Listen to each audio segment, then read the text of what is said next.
हम लाखों करोड़ों रुपए लगाकर घर बनाते हैं, शादी करते हैं, गृह प्रवेश कराते हैं, लेकिन कई बार एक छोटी सी बात पर ध्यान नहीं देते।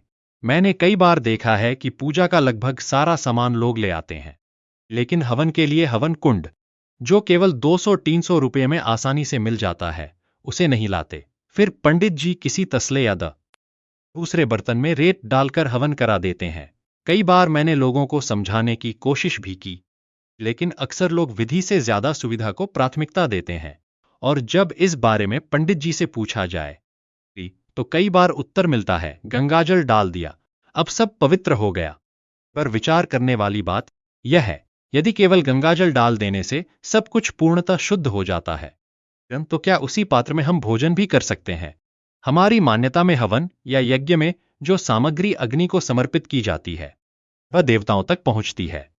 जब हम भोजन के लिए स्वच्छ और उचित बर्तन का ध्यान रखते हैं, तो क्या देव कार्य में भी यथासंभव शुद्ध और उचित साधनों का प्रयोग नहीं होना चाहिए? एवं कि धार्मिक कार्य केवल अपनी सुविधा, मन की कल्पना या किसी के कह देने पर नहीं होने चाहिए, बल्कि जहां तक संभव हो वेद, शास्त्र और उचित विधि के आधार पर होने चाहिए। पूजा भले पंडित करा रहे हों, लेकिन पूजा आपकी होती है। पंडित जी दक्षिणा लेकर चले जाते हैं, पर उसका फल आपको ही प्राप्त होता है। इसलिए यथाशक्ति सही विधि, श्रद्धा और शुद्धता का ध्यान रखना भी हमारी जिम्मेदारी है। हाँ, यह भी सत्य है कि भगवान साधनों से अधिक श्रद्धा देखते हैं, लेकिन जब हमारे पास उचित साधन उपलब्ध हों, तो उनका सम्मानपूर्वक उपयोग करना भी श्रद्धा का ही एक रूप है।